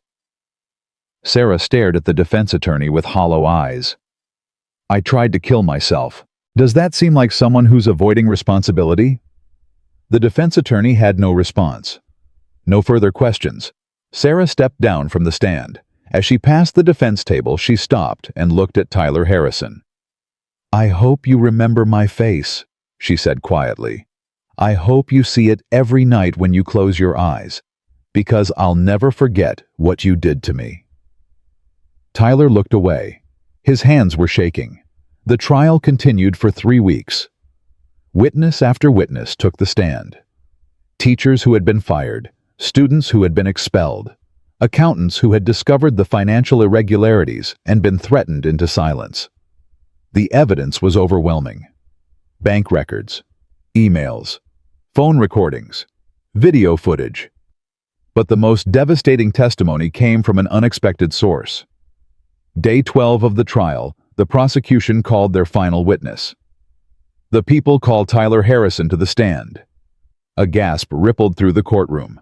Robert Harrison's head snapped toward his lawyers. What is this? He can't testify against me. He's my son. Your Honor, the prosecutor said calmly. Tyler Harrison has agreed to testify in exchange for a reduced sentence on the assault charges. He has information that is crucial to this case. This is outrageous, Harrison's lawyer shouted. This is coercion. Mr. Harrison made this decision voluntarily, the prosecutor replied, with the advice of his own counsel. The judge banged his gavel. The witness will take the stand. Tyler stood up slowly. He didn't look at his father as he walked to the witness box. He looked broken, defeated, like a boy who had finally realized the empire he stood on was built of sand. He was sworn in. Tyler, the prosecutor began, can you tell the court about your father's financial activities? Robert Harrison was on his feet. Tyler, don't do this. Don't you dare do this to your own family.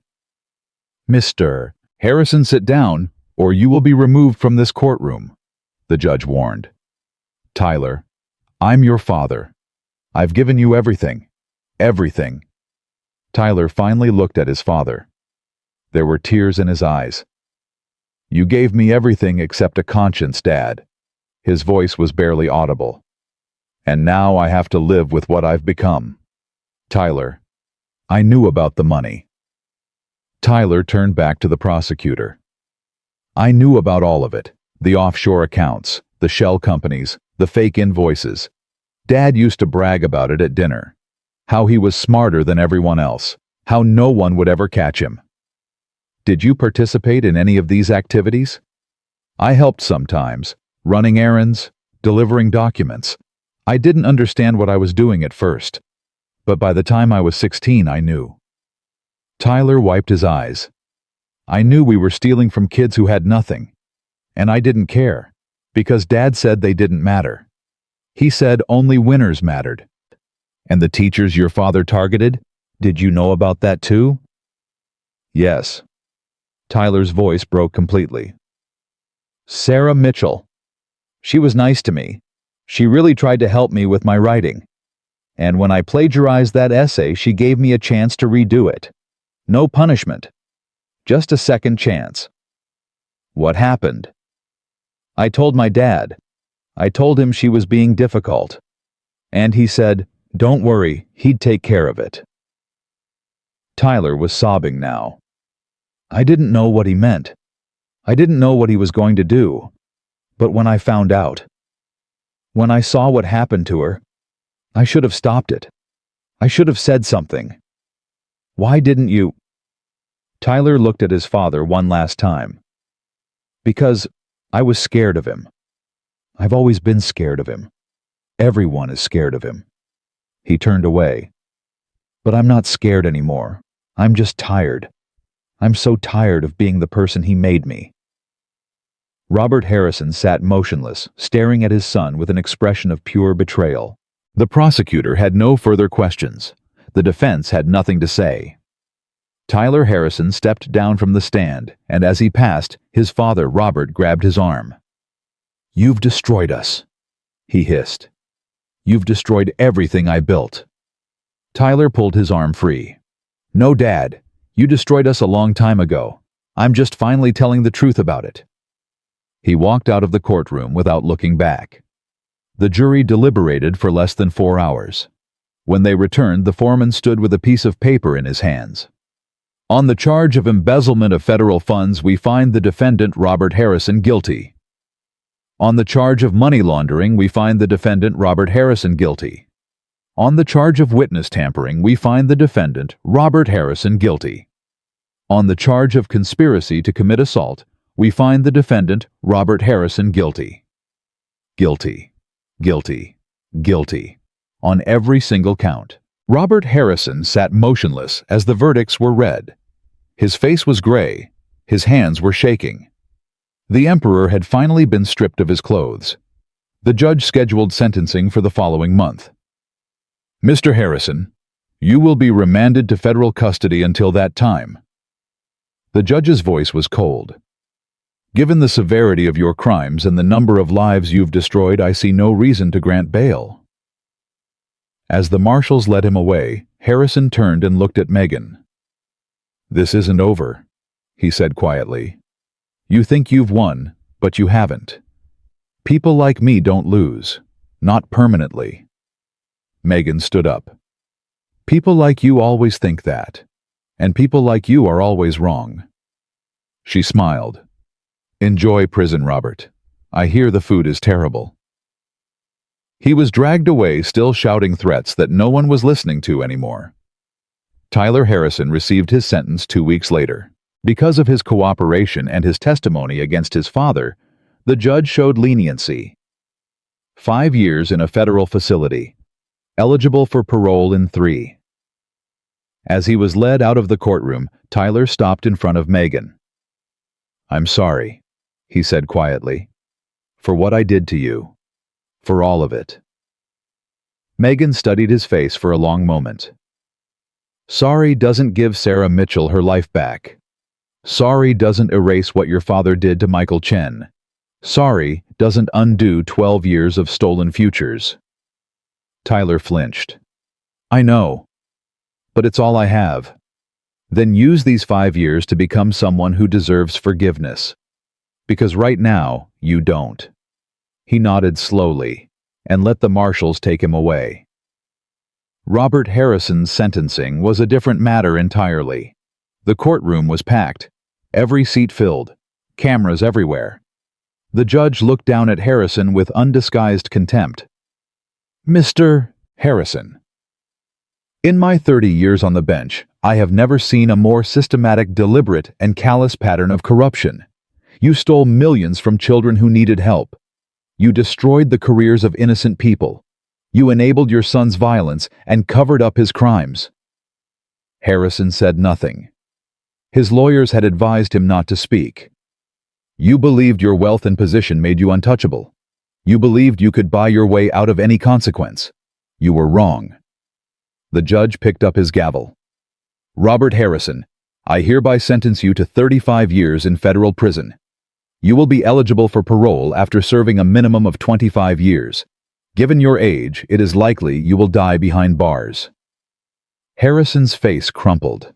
For the first time, the reality of his situation seemed to hit him. "No, you can't do this.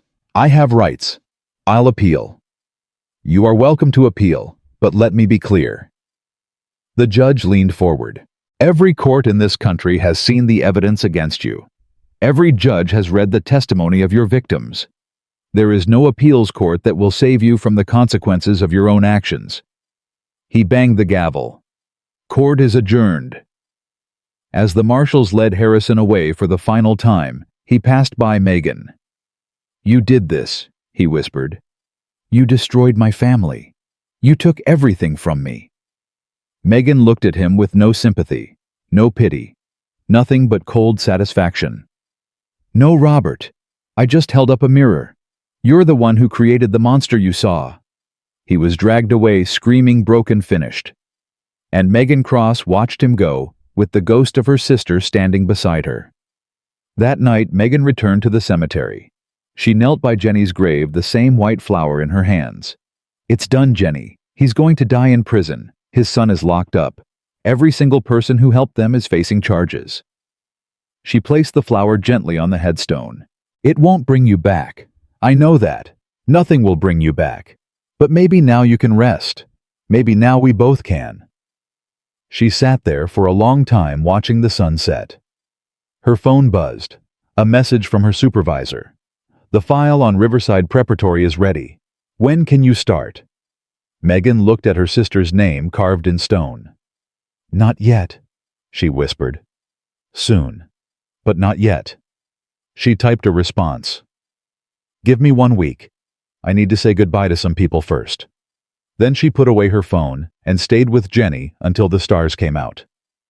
3 days later, Megan stood in the parking lot of Preston Academy one final time. The school was empty now, closed indefinitely. The buildings that had housed so much corruption stood silent and abandoned. Linda Chen was waiting for her by the front entrance. "I wasn't sure you'd come," Linda said. "I wanted to see it one last time." Megan looked at the building. "Hard to believe it's over." "It doesn't feel over. It feels like waking up from a nightmare and not quite believing you're safe yet. That feeling will pass, eventually." Linda nodded slowly. "Emma got accepted to Stanford. Did I tell you?" Megan smiled. "That's wonderful. She wrote her application essay about you, about what you did, about how one person can change everything." Linda's eyes filled with tears. "They gave her a full scholarship. My daughter is going to Stanford, and it's because of you. It's because of her. She's a brave kid. She learned from the best." They stood together in silence for a moment. "What happens now?" Linda asked. "For you, I mean." "There's another school, another family that thinks they're untouchable." Megan shrugged. "Another mission. Will you ever stop, ever just live a normal life?" Megan thought about Jenny, about Sarah Mitchell, about all the victims whose names she had memorized and whose faces she would never forget. Maybe someday, when there's no one left to fight for. She turned to Linda. "Take care of yourself. Take care of Emma. And when Michael is ready, tell him he has a future. Tell him the Harrisons don't get to define who he becomes." Linda hugged her tightly. "Thank you for everything." Megan hugged her back. "Thank you for being brave enough to warn me, even when you were scared." She walked to her car without looking back. Tomorrow she would become someone else. Sarah Chen, history teacher. New arrival at Riverside Preparatory. Another school, another corrupt principal. Another entitled son who thought the world belonged to him. The hunt would continue. But tonight she was still Megan Cross. And Megan Cross had won. 2 weeks after Robert Harrison's sentencing, a woman named Sarah Chen walked through the front doors of Riverside Preparatory Academy in Santa Barbara, California. She had auburn hair now colored to match the photo on her fake ID. Green contact lenses changed her eyes. A pair of simple glasses completed the transformation. No one looking at her would ever connect her to the FBI agent who had just brought down one of the biggest education corruption scandals in American history. That was the point. Principal Gregory Whitmore met her in the lobby with a smile that reminded her immediately of Robert Harrison. The same expensive suit, the same perfectly styled silver hair, the same eyes that calculated everyone's worth in dollars and cents. "Miss Chen," he said, extending his hand. "Welcome to Riverside. We're thrilled to have you join our history department." Thank you, Principal Whitmore. I'm excited to be here. I see from your resume that you taught at a small school in Oregon. Nothing prestigious, but I'm sure you did your best. His smile was condescending. Riverside operates at a different level. Our students come from the finest families in California. They have certain expectations. I understand completely. Do you? Whitmore's grip tightened slightly. Our last history teacher had difficulty understanding that certain families require certain accommodations. She's no longer with us. What happened to her? Personal issues. Very unfortunate. Whitmore released her hand. I trust you won't have similar problems. I'm very adaptable. Good. That's exactly what we look for here. He led her down a hallway lined with photographs of donors and alumni, politicians, CEOs, judges, the faces of power staring down from gilded frames. My son Brandon is in your second period American history class, Whitmore said casually. He's our star lacrosse player. College scouts have been watching him since sophomore year. How wonderful. Yes, it would be tragic if anything interfered with his athletic career. Whitmore stopped and turned to face her. You understand what I'm saying, don't you, Miss Chen? Perfectly, Principal Whitmore. Excellent. His smile returned. I think you're going to fit in just fine here. He had no idea who he was really talking to. That night, in a rented apartment 3 miles from campus, Megan made her first secure call. Initial contact complete. Primary target matches the profile. Arrogant, controlling, immediately protective of his son. What's your read on the son? Haven't met him yet, but based on the file he's Harrison 2.0. 3 teachers have left in the past 2 years, all citing personal reasons, all refusing to talk about what really happened. We tracked down one of them, Rebecca Torres, former English teacher. She's living in Arizona now. What did she say? Nothing. She hung up the moment we mentioned Riverside. Called back an hour later crying, begging us not to contact her again. Said they would know, said they always know. Megan's jaw tightened. Who's they? That's what you need to find out. This thing is bigger than one school, Megan. We've got complaints from 6 different institutions across 3 states. All connected to the same network of wealthy families. All covering for each other. A conspiracy? An empire. And Gregory Whitmore is one of the pillars holding it up. Then I'll knock him down first. Be careful.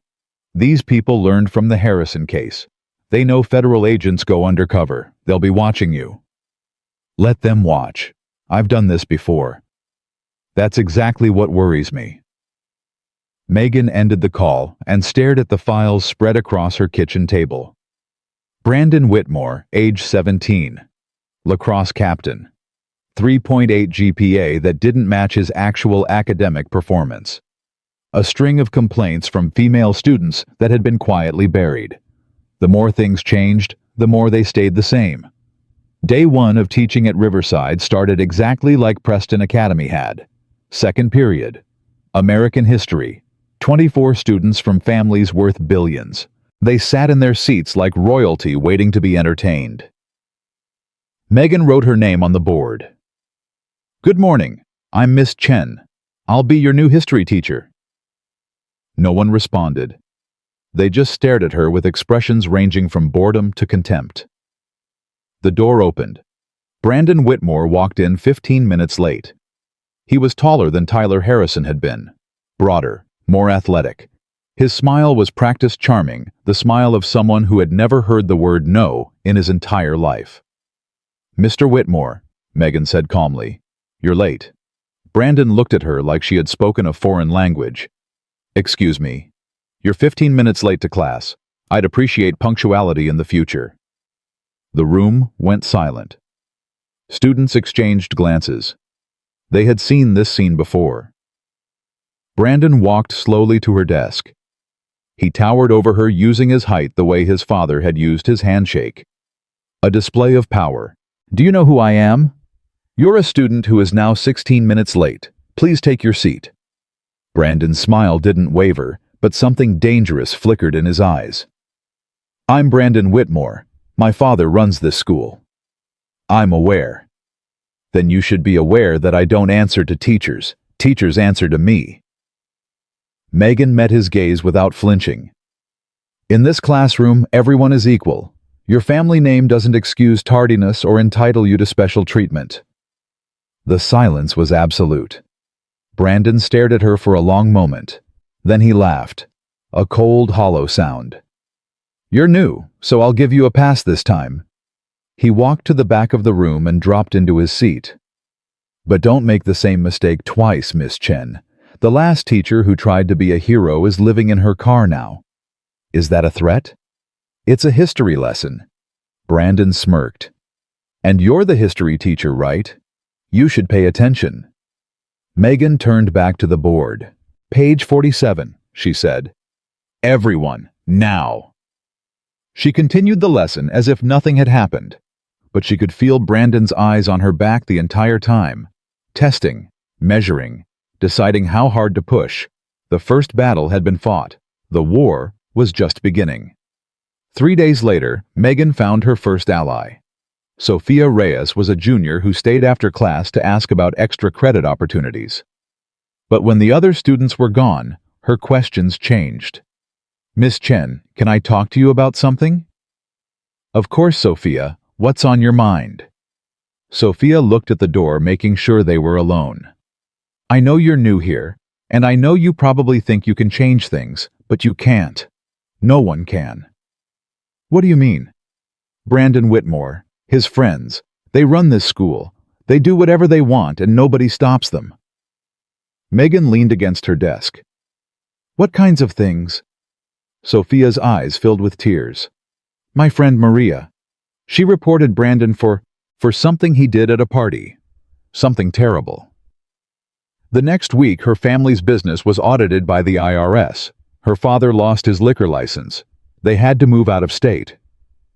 Sophia, are you telling me Brandon Whitmore assaulted your friend? I'm not telling you anything. Sophia's voice cracked. Because if I did the same thing would happen to my family. My parents own a restaurant. We barely survive as it is. I can't risk losing everything. What if I could help? What if there were people who could protect you? Sophia laughed bitterly. That's what Miss Torres said. The English teacher. She tried to help Maria, tried to go to the police. 2 days later, someone broke into her apartment and destroyed everything she owned. She found a dead cat in her bed with a note that said, "You're next." Megan felt her blood run cold. Did she report it? To who? The police chief's son goes to this school. The district attorney's daughter is in Brandon's friend group. Everyone is connected. Everyone protects each other. Sophia wiped her eyes. I'm only telling you this because I don't want to see another teacher destroyed. Please, Miss Chen, just give Brandon his grades. Look the other way. Survive. I appreciate your concern, Sophia, but I can't look away from injustice. Then you'll end up like Miss Torres, or worse. Sophia grabbed her bag. I've warned you. That's all I can do. She hurried out before Megan could respond. That night, Megan called her supervisor again. It's worse than we thought. This isn't just corruption. It's organized crime. They have law enforcement, politicians, business owners, all working together. Anyone who threatens them gets destroyed. We've seen this before. These networks are hard to crack because everyone has something to lose. I need more resources. Surveillance on Brandon Whitmore. Financial records on all the connected families. And I need someone to track down Rebecca Torres. She knows something. We need to get her to talk. I'll see what I can do. But Megan, if this is as big as you're suggesting, you might be in over your head. I've never been in over my head. There's a first time for everything. Watch your back. The call ended. Megan stood at her window looking out at the California night. Somewhere in this city there were girls like Maria. Victims who had been silenced. Families who had been destroyed for trying to do the right thing. She thought about Jenny.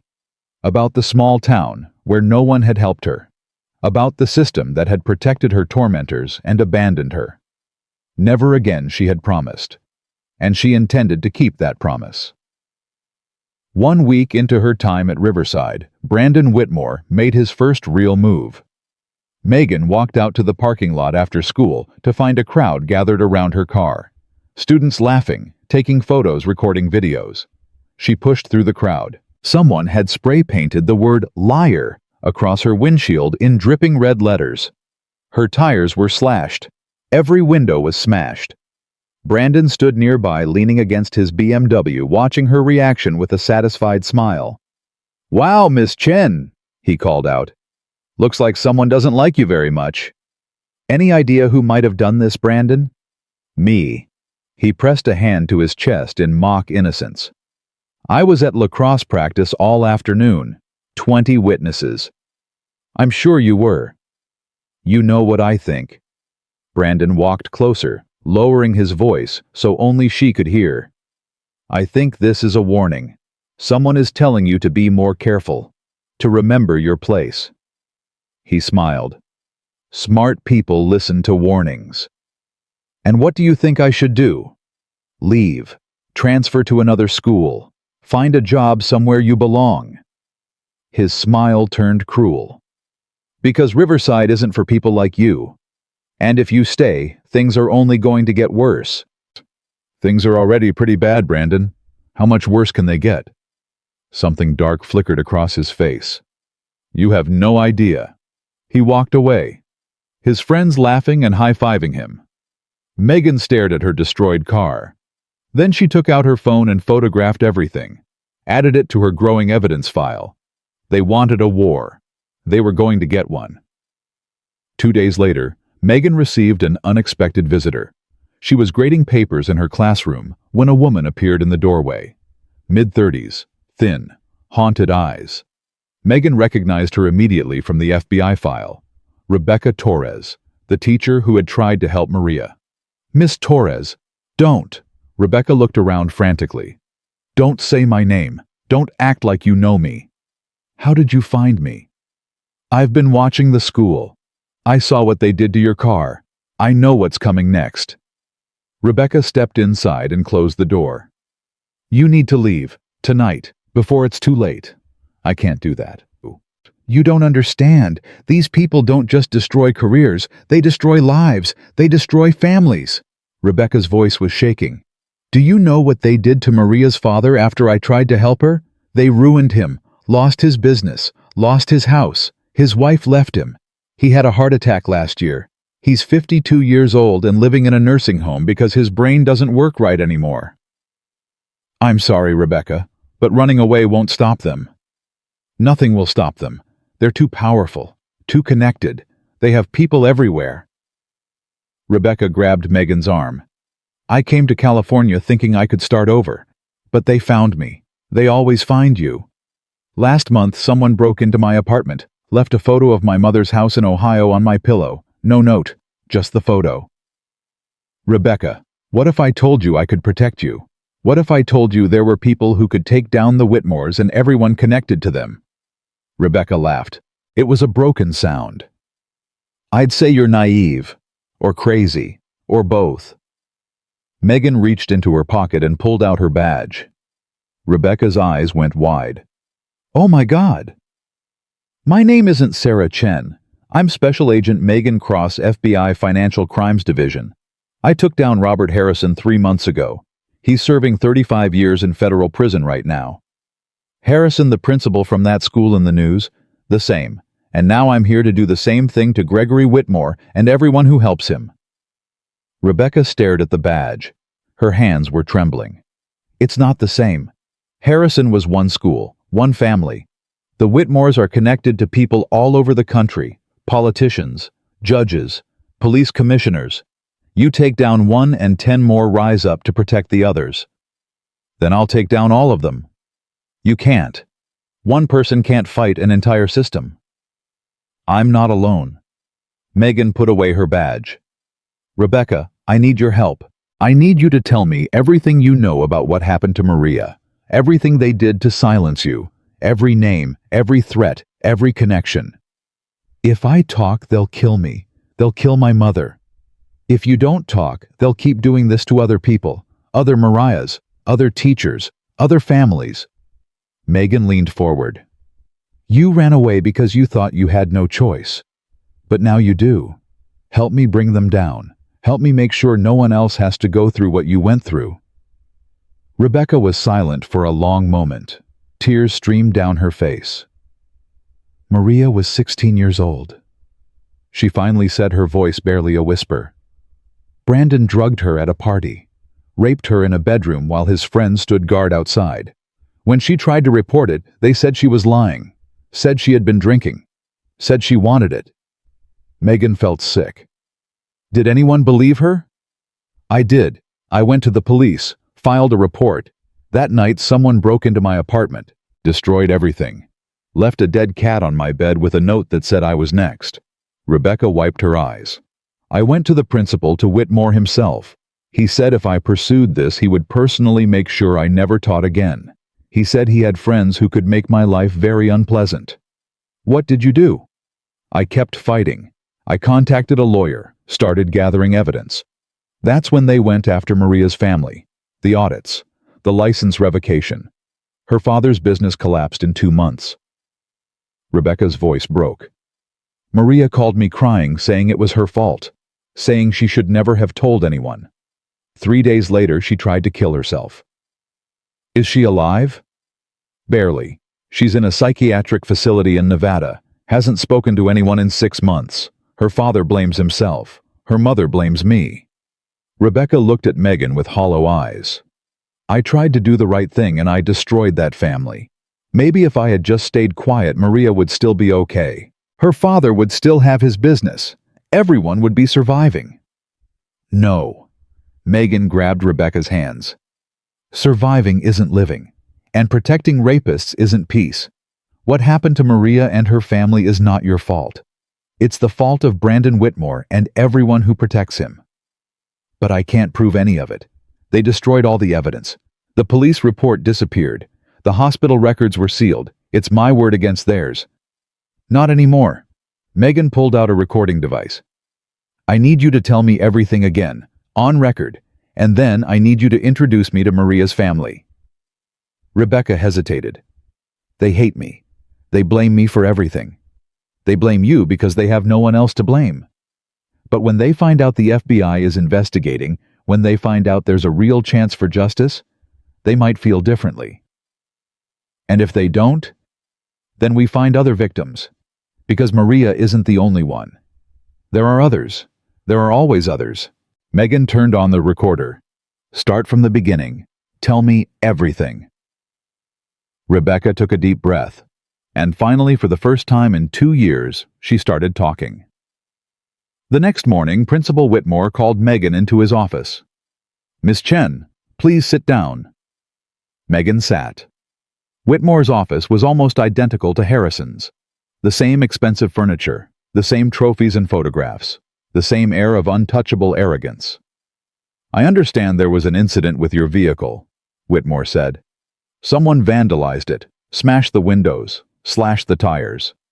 Terrible. Simply terrible. Whitmore shook his head sadly. I've spoken with our security team. Unfortunately, the cameras in that section of the parking lot were undergoing maintenance. That's very convenient. Whitmore's eyes narrowed slightly. What are you implying? I'm not implying anything. I'm just observing that every time something happens to a teacher at this school, the security cameras seem to be unavailable. That's a serious accusation. It's an observation. Megan met his gaze steadily. Just like it's an observation that 3 teachers have left this school in 2 years, all citing personal reasons, all refusing to discuss what happened. Whitmore leaned forward.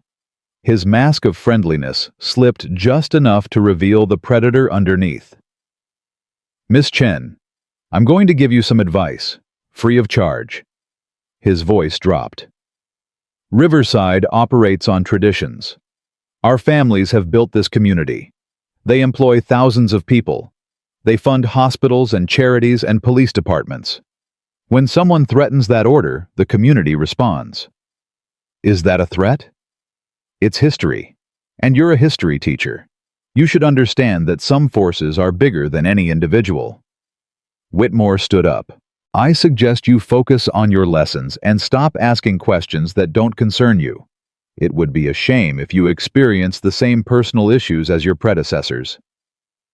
Megan stood up slowly. You know what I've learned from studying history. Principal Whitmore empires always fall. The bigger they are, the harder they crash.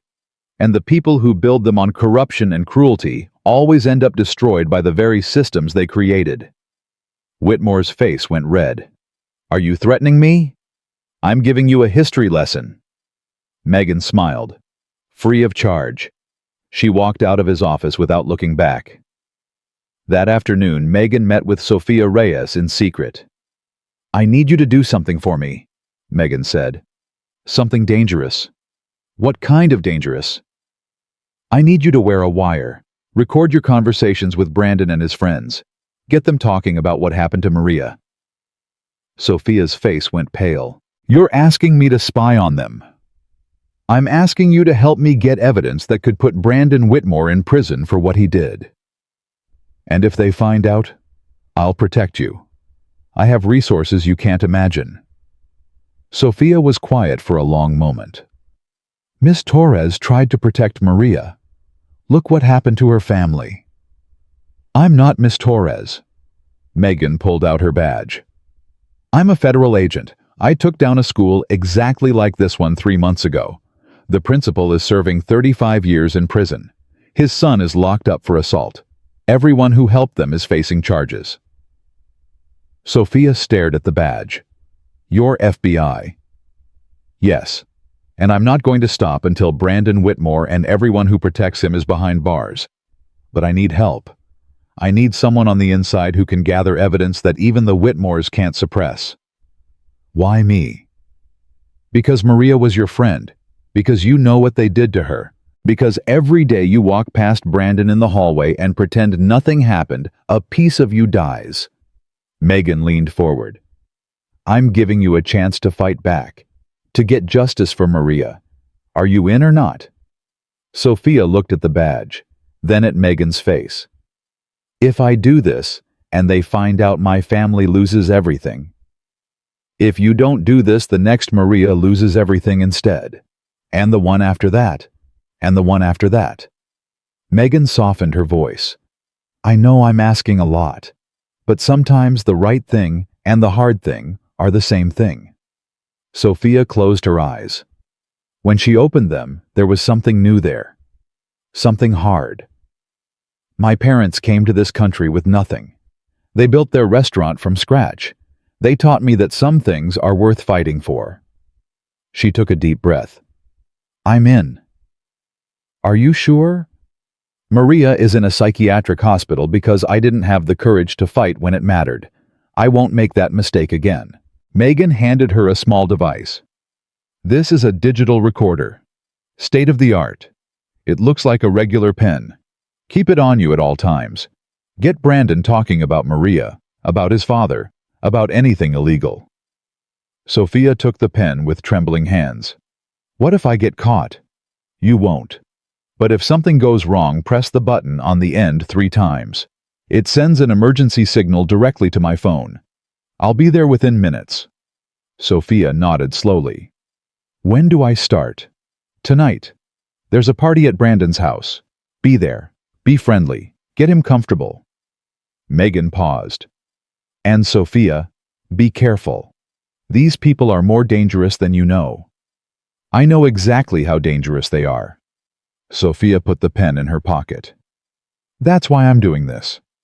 She walked out, leaving Megan alone with the weight of what she had just set in motion.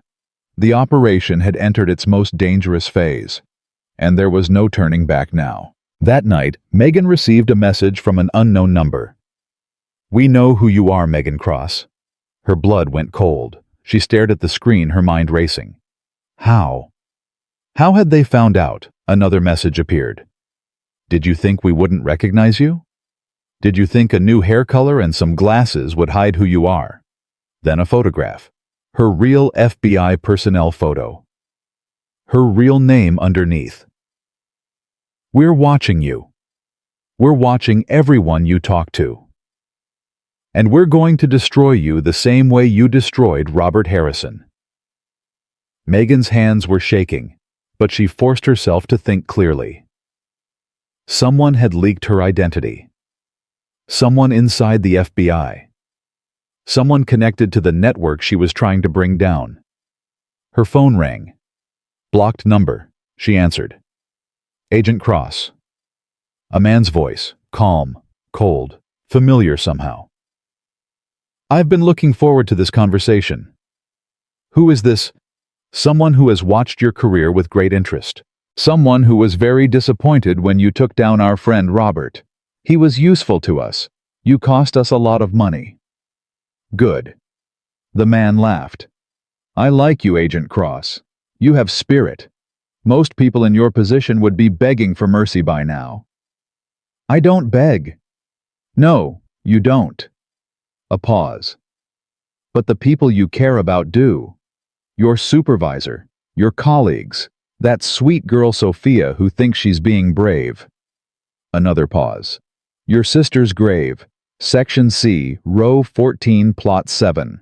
Such a lovely headstone." Megan felt like someone had punched her in the stomach. "If you touch her grave, I won't touch anything, as long as you listen carefully."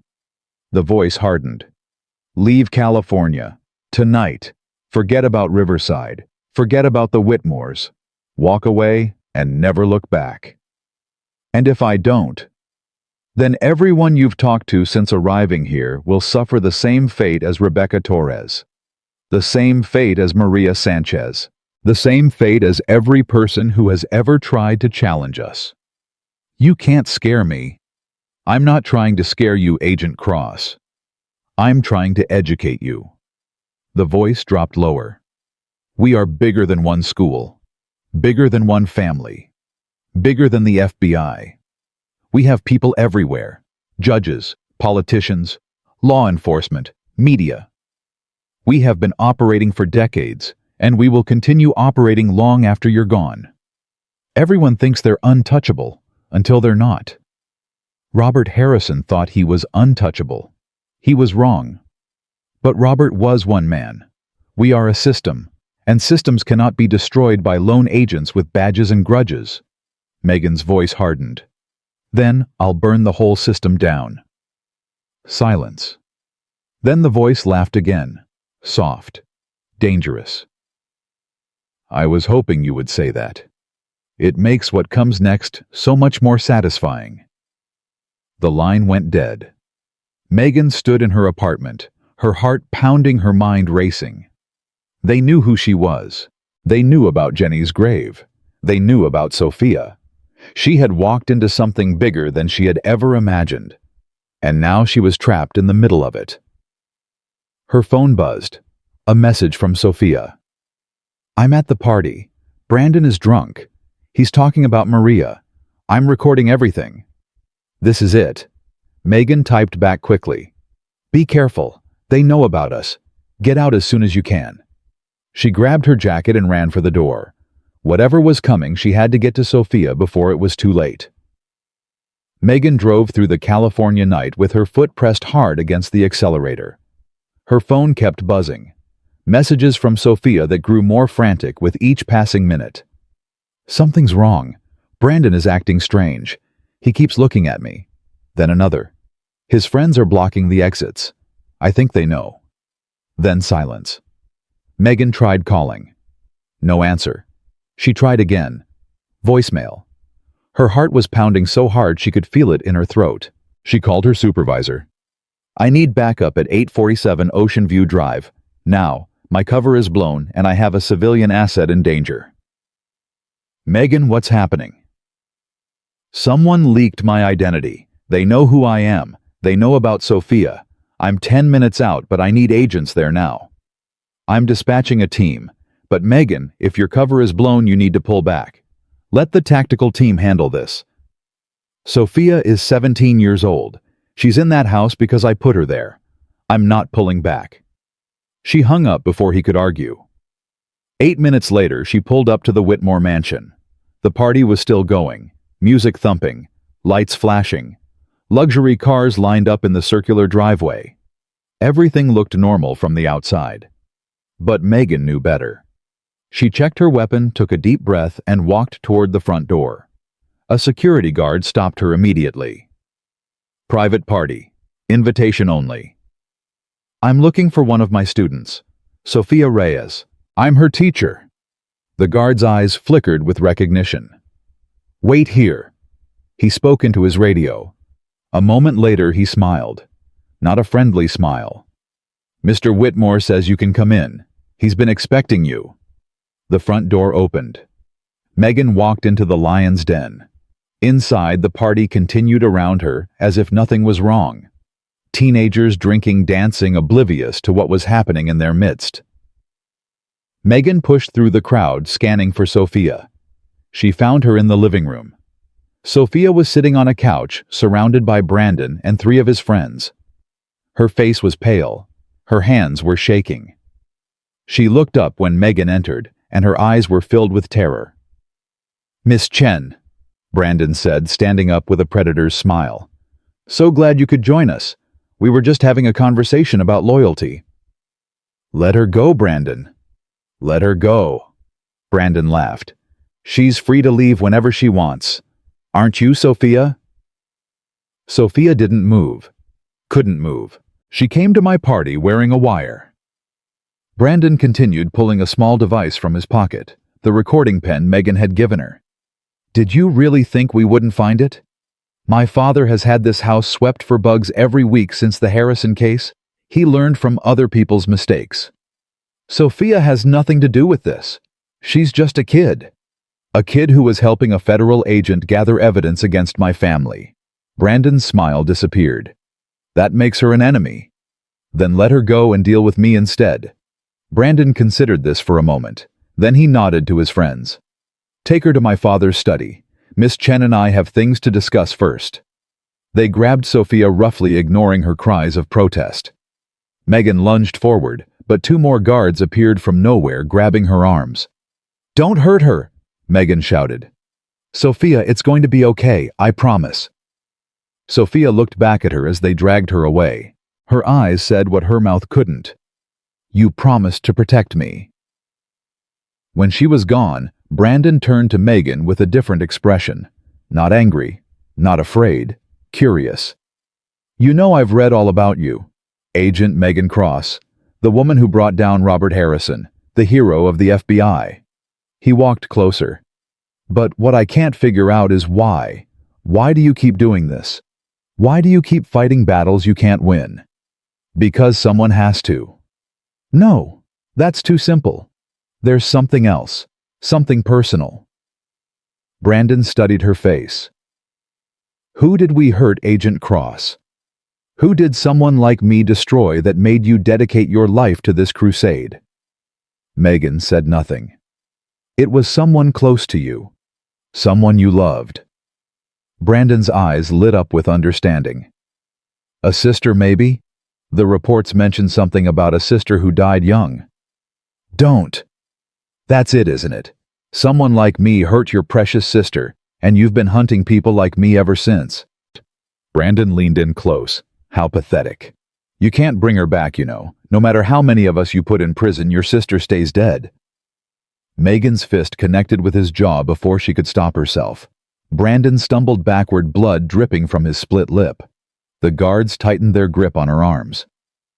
"That," Brandon said, wiping his mouth, "was a mistake." He nodded to the guards. They dragged Megan toward the study where Sophia had been taken. Principal Gregory Whitmore was waiting inside. He sat behind a massive desk, a glass of whiskey in his hand, looking exactly like the king of a corrupt kingdom. Sophia sat in a chair across from him, her hands bound, tears streaming down her face. "Agent Cross," Whitmore said pleasantly, "please have a seat." The guards shoved her into a chair next to Sophia. "I have to say I'm impressed. You fooled everyone. The teachers, the students, even me for a while." Whitmore took a sip of his whiskey. "But you made one mistake. You underestimated how connected we are. Your connections won't save you. Won't they?" Whitmore laughed. "Do you have any idea who called to warn me about you? A deputy director at the FBI? Your own agency. We have people everywhere, Agent Cross. Everywhere. Megan felt a chill run down her spine. A deputy director. Someone at the highest levels of law enforcement. You're not just fighting a school or a family, Whitmore continued. You're fighting a system that has protected the powerful for generations. A system that will continue long after you're gone. Systems can be broken. Not this one. Not by you. Whitmore set down his glass. But I'm a reasonable man. I'm going to give you a choice. Walk away. Leave California tonight. Forget about Riverside. Forget about Brandon. Forget about everything you've seen here. If you do that, I'll let you live. I'll even let the girl go. And if I refuse? Whitmore's expression hardened. Then neither of you leaves this house alive. We'll call it a home invasion gone wrong. A troubled teacher and her student killed by intruders. Very tragic. Very believable. You'd kill a 17-year-old girl. I'd do whatever is necessary to protect my family and my interests. That's what people like us do. Whitmore leaned forward. So what's it going to be, Agent Cross, your principles or your life? Megan looked at Sophia. The girl was trembling, terrified, but trying to be brave. Sophia, I'm sorry. I'm so sorry I put you in this position. It's okay, Sophia whispered. I knew what I was getting into. No, you didn't. You trusted me to protect you and I failed. You didn't fail. You gave me a chance to fight back. Sophia lifted her chin. Whatever happens, I don't regret it. Megan felt tears sting her eyes. How touching, Whitmore said dryly. But I need an answer, Agent Cross. Walk away or die. You have 30 seconds. Megan closed her eyes. She thought about Jenny, about the promise she had made at her grave, about all the victims she had fought for over the years. She thought about Sarah Mitchell, about Maria Sanchez, about everyone the Whitmores had destroyed. And she thought about the recording device hidden in her bra. The one even Brandon's security sweeps hadn't found. The one that had been transmitting everything to the FBI tactical team that should be arriving any minute. She opened her eyes. I choose door number 3. Whitmore frowned. There is no door number 3. Yes, there is. Megan smiled. It's the one where the FBI tactical team that's been listening to this entire conversation kicks down your front door in approximately now. The sound of breaking glass erupted from multiple directions. FBI, everybody down! Whitmore's face went white. The study door exploded inward. Agents in tactical gear poured in, weapons drawn. The guards who had been holding Megan were tackled to the ground before they could react. Gregory Whitmore, you're under arrest for conspiracy to commit murder, kidnapping, witness tampering, and about a dozen other charges we'll figure out later. The lead agent slapped handcuffs on him. You have the right to remain silent. I suggest you use it. This is outrageous. I have rights. I have connections. Your connections are being arrested right now. Another agent appeared in the doorway. We've got Brandon Whitmore in custody, and the deputy director who tipped them off. He's been detained for questioning. Whitmore's face crumbled. No. No, this is impossible. It's not impossible. It's justice. Megan stood up, rubbing her wrists. And you're going to find out that justice doesn't care about your connections. She walked to Sophia and gently removed the bindings from her hands. Are you okay? Sophia was crying, but she was smiling too. We did it. We actually did it. You did it. You were the bravest person in that room. Megan hugged her tightly. Your parents are going to be so proud of you. Are they going to be okay? My family. They're going to be fine. The FBI has already placed protective custody on your restaurant. No one is going to touch them. Sophia collapsed against her, sobbing with relief. Outside, the party had descended into chaos. Students were screaming, running, trying to figure out what was happening. Police cars and FBI vehicles filled the driveway. Helicopters circled overhead. Brandon Whitmore was being led out in handcuffs, his face a mask of disbelief. "You can't do this!" he screamed. "Do you know who my father is? Do you know who my family is?" Megan stepped in front of him, blocking his path. "I know exactly who your family is. I know what you did to Maria Sanchez. I know about every girl you've hurt, every life you've destroyed, every crime your father has covered up." She leaned close. "And now the whole world is going to know too. My lawyers will get me out in an hour." "Your lawyers are going to be very busy, because this isn't just about you anymore. It's about the entire network. Every politician your father bribed, every judge he bought, every cop he controlled. We're taking them all down." Brandon's confidence finally cracked. "You're bluffing." "Am I?" Megan smiled.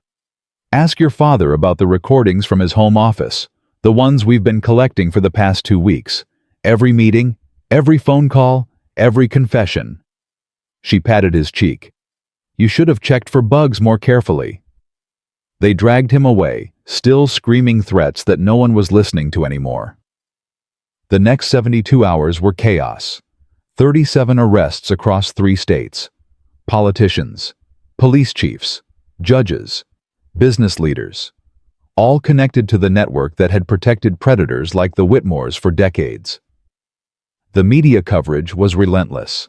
Every channel, every website, every newspaper. The story was everywhere.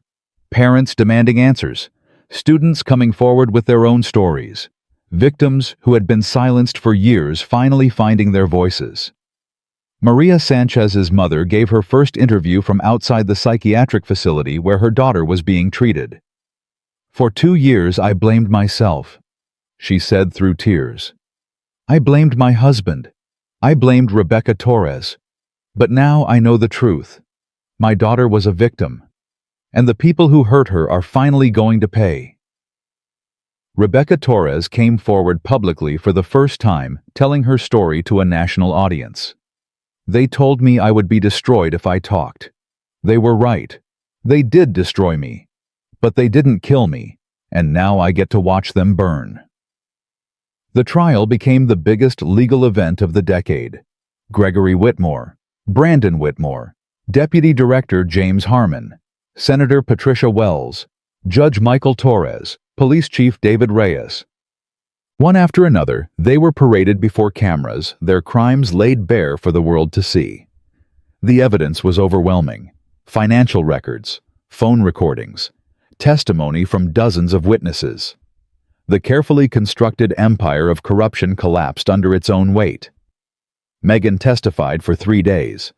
She told the story of going undercover, of meeting Brandon for the first time, of the threats, the vandalism, the terrifying phone call that revealed her identity.